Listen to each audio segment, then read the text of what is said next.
In yesterday's game against the New York Giants, the Dallas Cowboys had multiple moments where they looked really, really good out there on tape. But at the same time, they had moments where they gave up explosive chunk plays.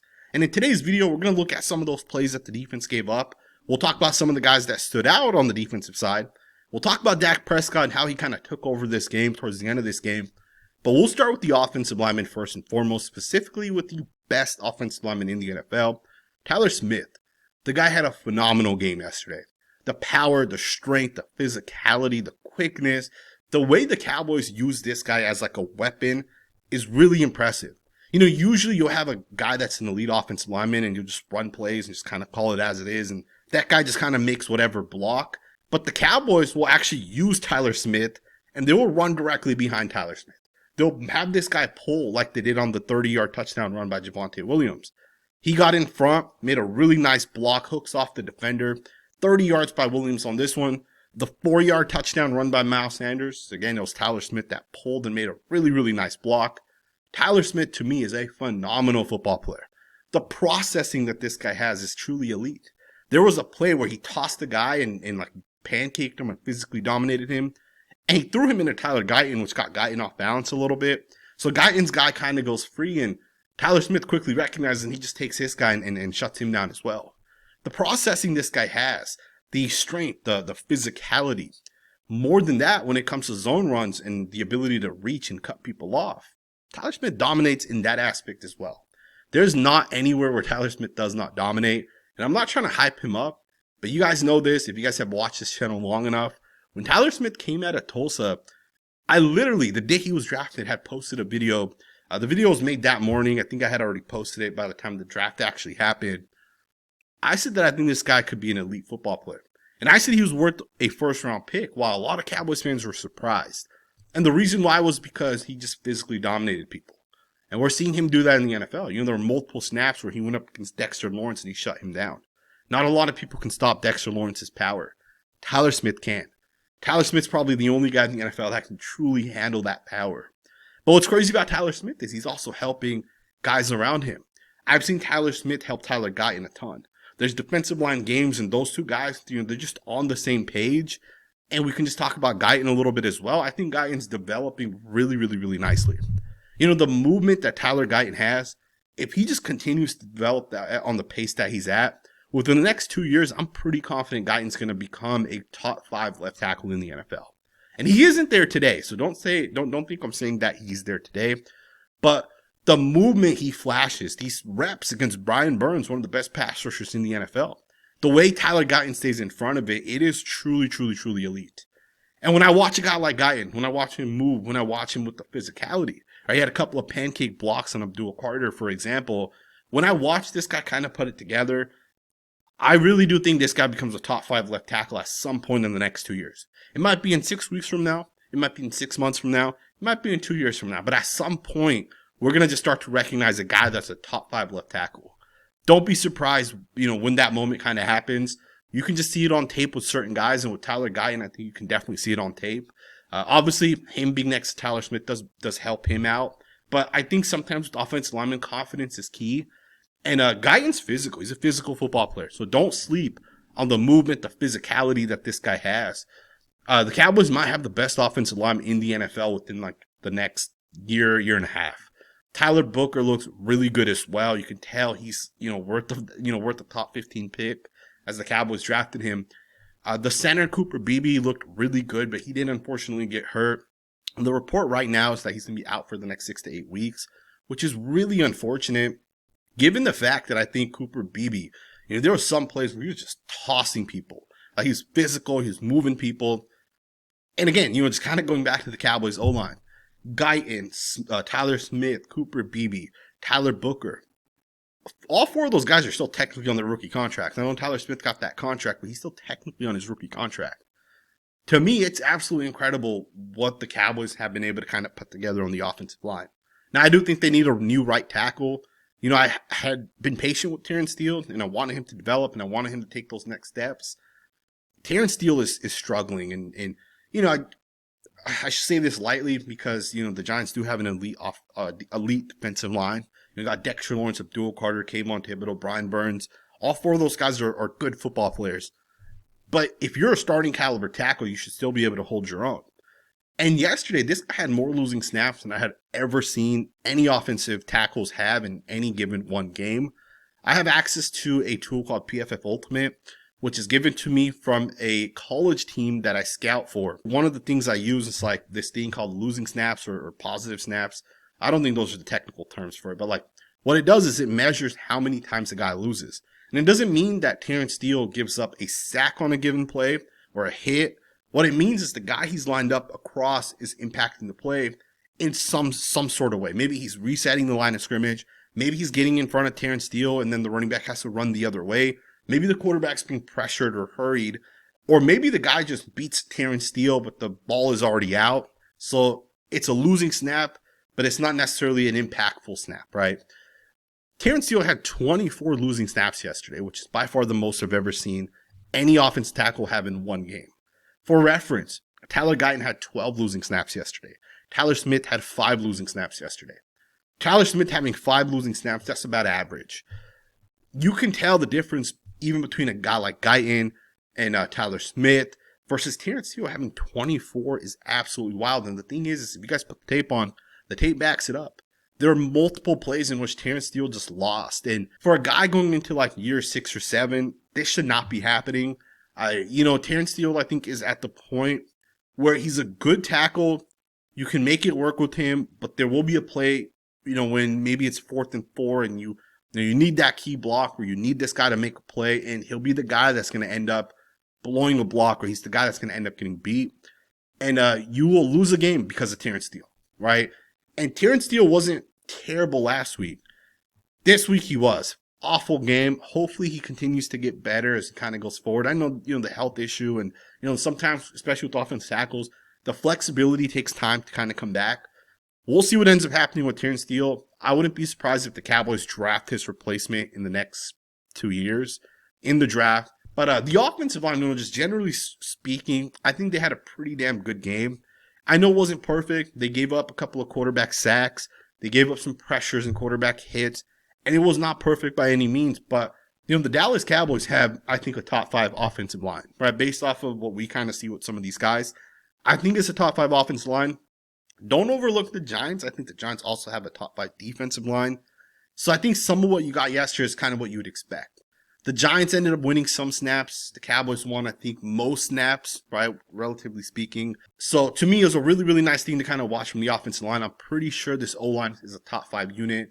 That is with Cooper Beebe, so, maybe we won't see that over the next couple of games until he comes back. Dak Prescott, let's talk about this guy, man. Dak Prescott absolutely put the Cowboys on his back, and he made massive plays yesterday. In my opinion, Dak Prescott was the biggest reason why the Cowboys won yesterday. Truth be told, the defense kind of blew it a couple different times, and Dak Prescott answered every single time that the Cowboys defense was trying to lose them the football game. Think about this. In the 4th quarter, there was a moment in which the Cowboys were down 20-23. There was about 12 minutes left, and Dak Prescott drives right downfield and scores a touchdown. Now, the Cowboys go up 27-23. The defense could get a stop and win the game at this point. But the defense gives up a big play, and the Cowboys end up giving up a touchdown. And now the Cowboys are down 27-30, and there's like 2 minutes left at this point. You're now telling Dak Prescott, drive us downfield on this drive right here and try to get us a field goal and tie this football game. 2 minutes and 30 seconds left.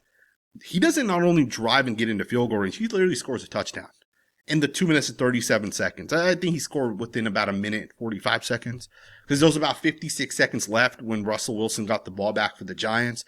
And the Cowboys were already up at this point 34-30. And Russell Wilson scores another touchdown, which was kind of wild. Right? 56 seconds left. You don't expect him to score another touchdown. But they do, and at this point, the Cowboys now go down 37-34, and there's only 19 seconds left.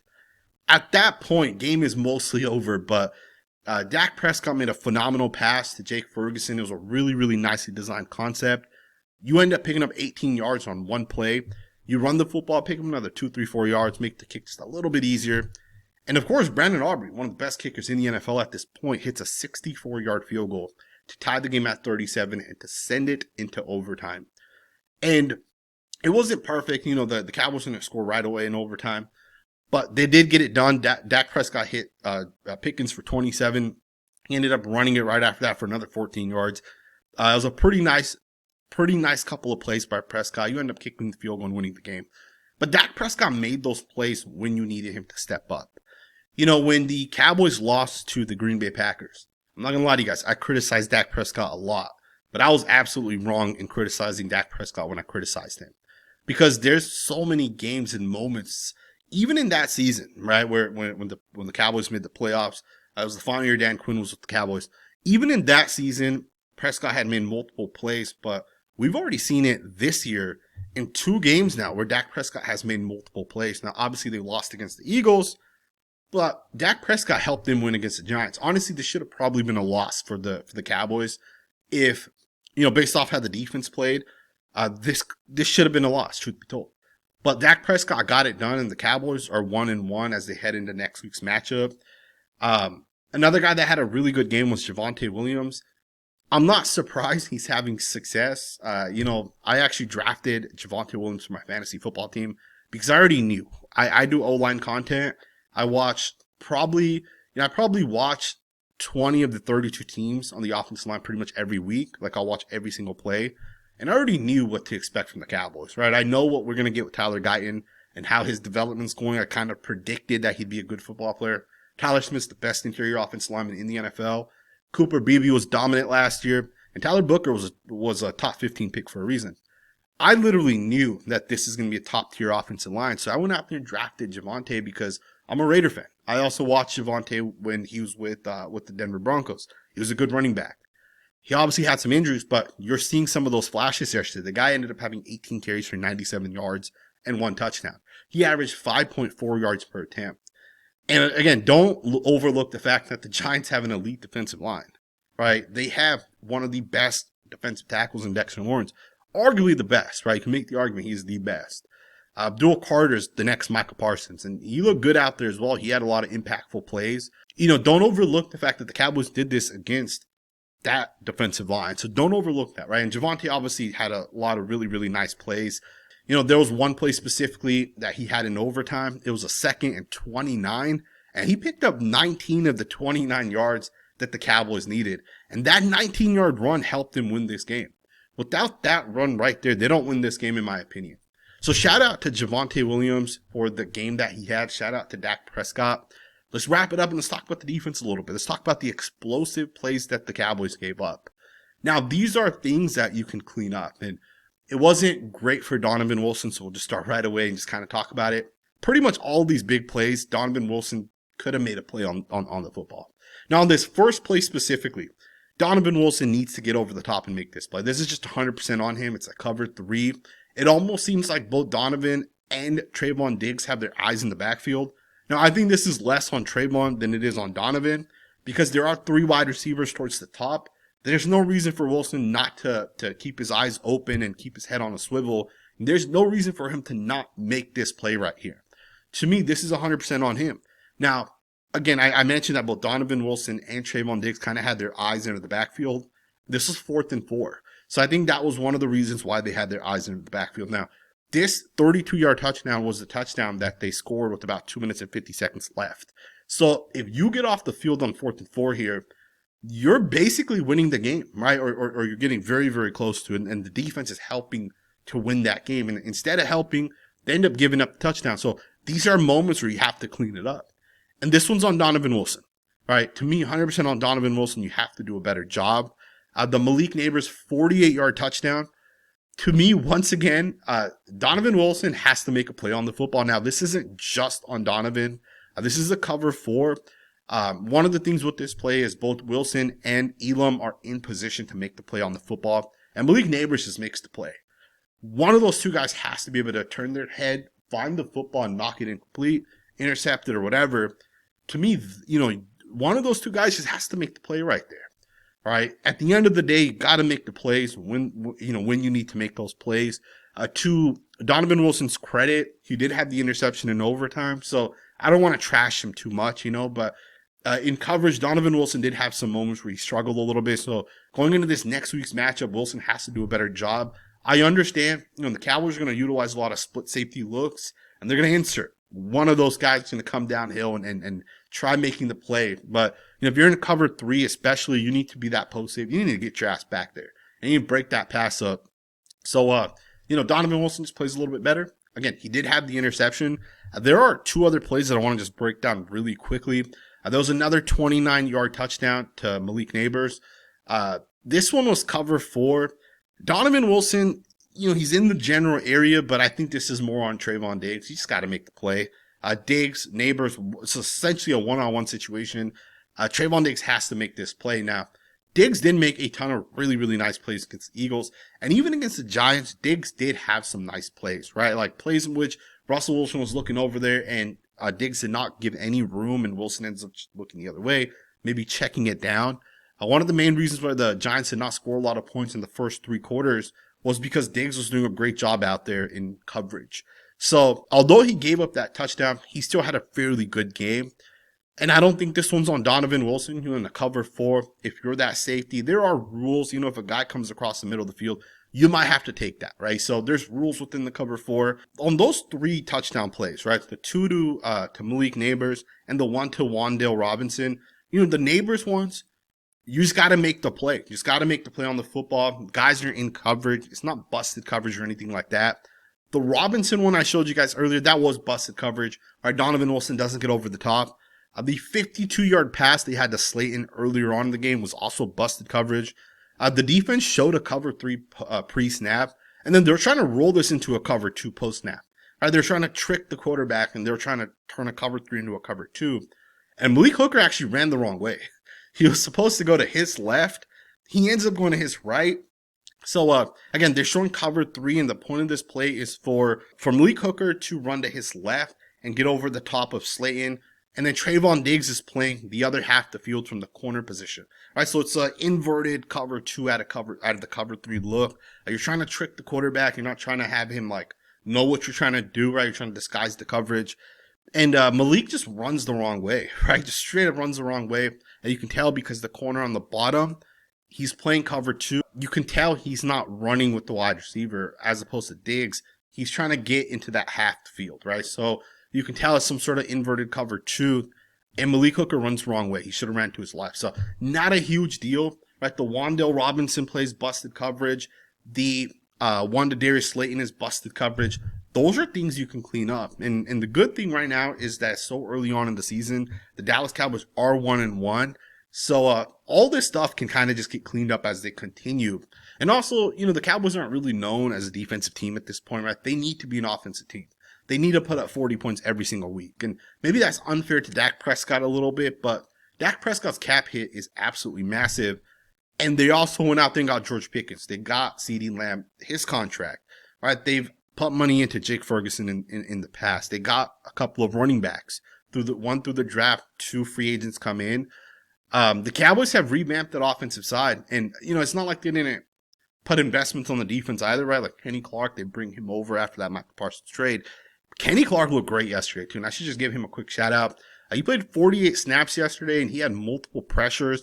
He had 4 or 5 tackles in the run. He had a couple of tackle for losses, multiple pressures, got after the quarterback. He was collapsing the pocket. Kenny Clark and also Diggy Zua make up a really good interior defensive line group. They get after it, and even Soloman Thomas had a great game yesterday. Soloman Thomas isn't really known as a pass rusher, but the guy plays with high effort, and he's very, very, very good against the run. There's a reason why this guy was a top 5 pick when he came out, right? The quickness, the explosiveness that he has, it translates into the run game. Multiple plays that Soloman Thomas is getting into the backfield. So shout out to both Kenny Clark and Soloman Thomas. Really like what these guys have kind of shown us over the past 2 weeks. Osa's been solid. Pass rush does have to be a little bit better from the edge guys, right? Sam, Nealon, Fowler, Ezeraku. These guys have to be just a little bit better. Just got to be a little bit more cleaner and consistent at getting to the quarterback. But they for getting rid of your best player on the defensive side, I think they've done a pretty good job on the defense side. They just got to clean up some of the explosives that they've given up. I hope you guys enjoyed this video, man. I really do hope you guys enjoy it. This style takes so much longer, and I've seen all the feedback from last week's video. So enjoy the video. Let me know what you guys think in the comments below, and I'll see you guys next time with another video.